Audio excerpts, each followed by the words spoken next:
Pemirsa, Presiden Joko Widodo meninjau pembangunan sektor 3 Bandara Internasional Soekarno-Hatta Tangerang, Banten. Ya, dalam sidaknya, Menteri BUMN Rini Sumarno, Dirut Angkasa Pura II dan Dirut Garuda menjelaskan proses pembangunan sektor 3 jalur luar negeri di Bandara Soekarno-Hatta. Presiden menyatakan pengembangan area bandara diharapkan dapat terampung dan digunakan saat arus mudik serta arus balik Lebaran nanti. Diperkirakan fasilitas lama tidak akan cukup menampung lonjakan calon penumpang pada momen besar libur Idul Fitri dan libur panjang lainnya.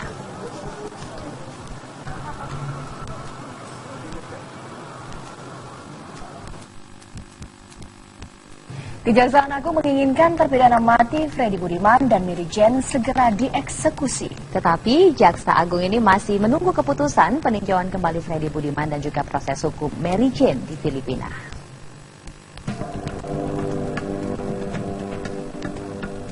Eksekusi terpidana mati makin dekat. Kejaksaan Agung masih menyusun prioritas siapa saja yang masuk daftar eksekusi mati tahap ketiga. Jaksa juga harus melakukan sejumlah pertimbangan. Hal ini termasuk untuk terpidana mati narkoba Freddy Budiman yang mengajukan proses hukum peninjauan kembali. Selain itu, Kejaksaan juga menunggu proses hukum Mary Jane di Filipina. Saya inginkan Freddy segera dieksekusi. Ya, tentunya di sini perlu ketegasan dan kepastian dari bersangkutan sendiri karena selama ini katanya mau ajukan upaya hukum PK. Tapi ternyata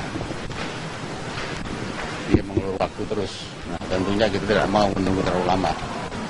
Ya. Apanya? Mary Jane kita tunggu proses hukum di Filipina. Ya. Ada waktu bang pemerintah Filipina sendiri, Bang? Ya, tentunya perlu kita bahas. Agak sulit ya. Proses hukum mereka kan kita belum bisa pastikan sudah sampai tahap mana karena sistem hukum mereka beda dengan kita. Ya. Jaksa Agung M. Prasetyo juga menegaskan pihaknya belum mengumumkan jadwal eksekusi mati. Dari Jakarta, Reza Lutfi Praditya, TV One mengabarkan.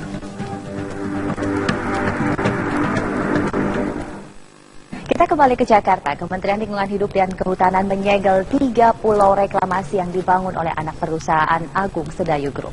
Pasca penyegelan, pemerintah meminta agar pengembang memenuhi kewajiban khususnya perizinan AMDAL sebelum melanjutkan pembangunan di sana.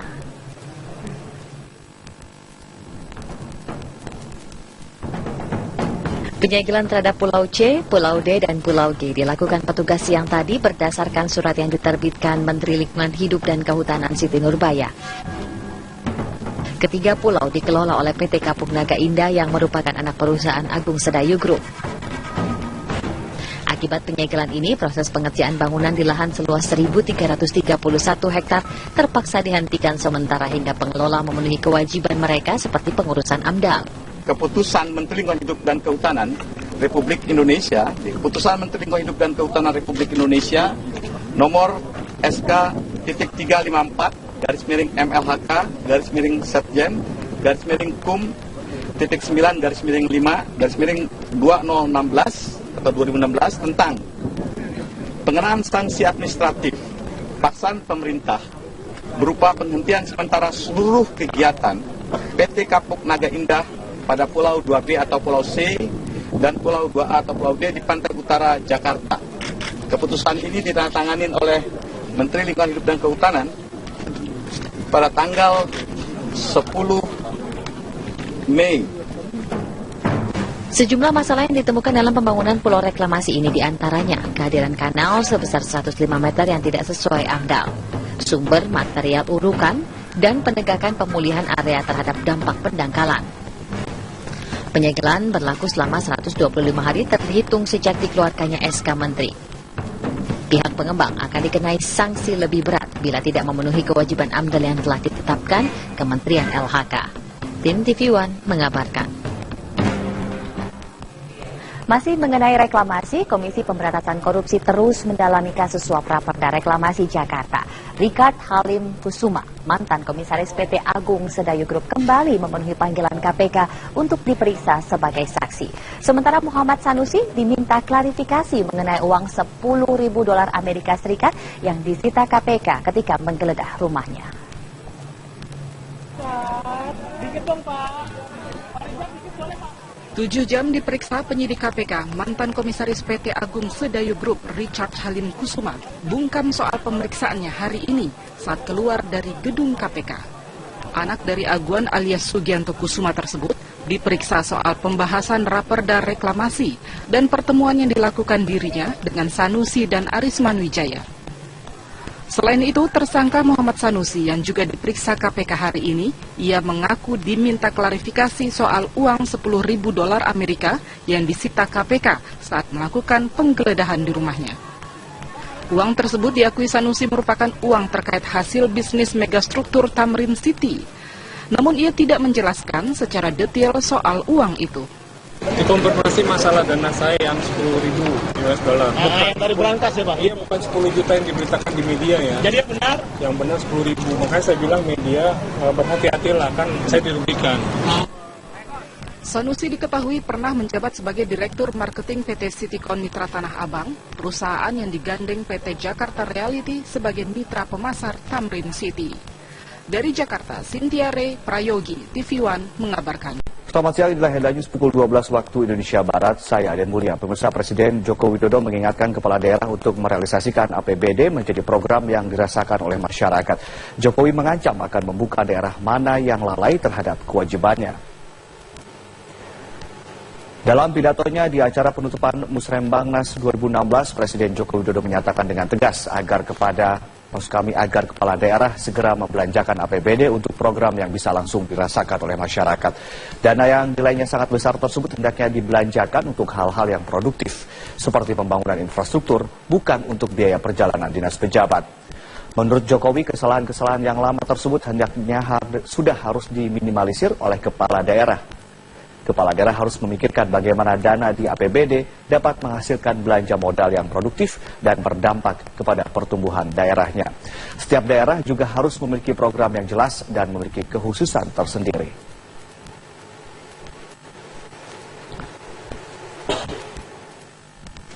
Ini perlu saya ingatkan, agar anggaran itu segera dibelanjakan, segera direalisasikan. Ini uang yang sangat besar sekali, besar sekali. Kita carinya pontang-panting setiap bulan, ditransfer ke daerah,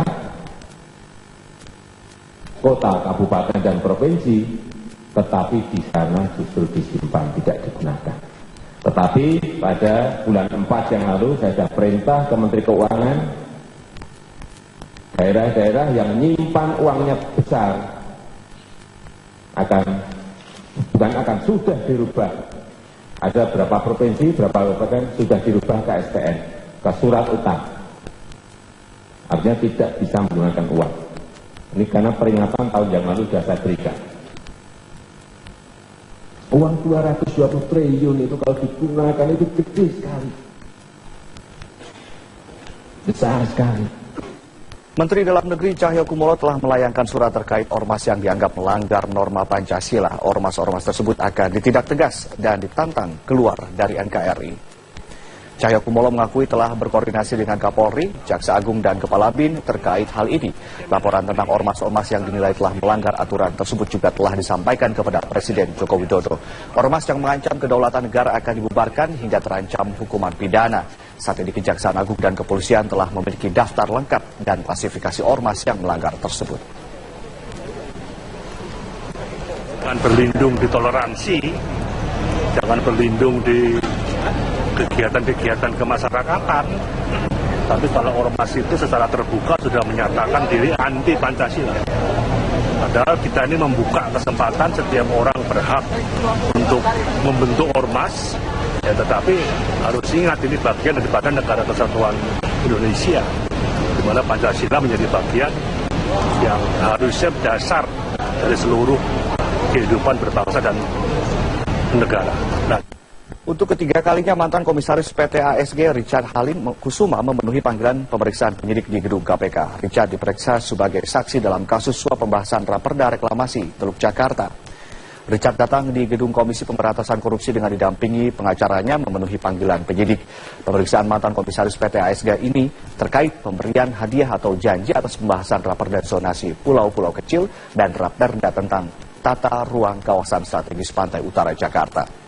Kasus korupsi pembahasan raperda reklamasi telah menyeret sejumlah nama berstatus tersangka seperti Muhammad Sanusi, mantan pimpinan Komisi D DPRD Arisman Wijaya, Presiden PT APL, dan Trinanda Prihantoro, asisten pribadi Arisman Wijaya.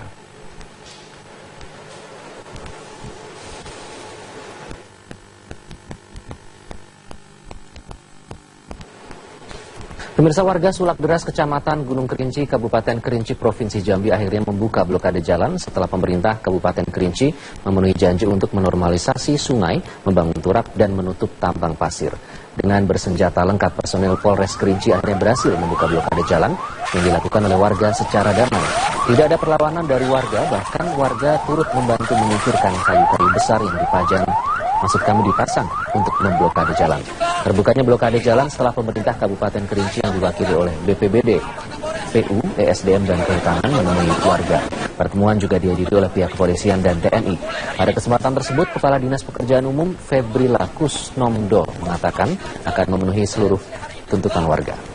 Kita membolehkan untuk membuka blokade jalan ini. Setuju? Anarkis? Oke. Sejumlah pengemudi sangat mengeluhkan kondisi jalan lintas timur Sumatera di wilayah Banjarbaru, Tulang Bawang, Lampung. Kondisi aspal yang sudah banyak mengelupas menimbulkan debu yang pekat sehingga berpengaruh pada jarak pandang yang terbatas. Seperti inilah kondisi jalan lintas timur Sumatera ruas Kahuripan, Kecamatan Banjarbaru, Tulang Bawang, Lampung. Setiap kendaraan yang melintas jalan tersebut harus ekstra hati-hati karena selain jarak pandang yang terbatas, kondisi debu yang tebal ditimbulkan dari aspal yang sudah mengelupas. Rusaknya jalan lintas timur Sumatera sangat menghambat perjalanan yang ditempuh para pengemudi. Selain kerap merusak kendaraan, juga sangat membahayakan pengguna jalan. Pengemudi berharap pemerintah segera memperbaiki jalan yang berlubang serta bergelombang yang mengakibatkan sesak napas bagi pengguna jalan.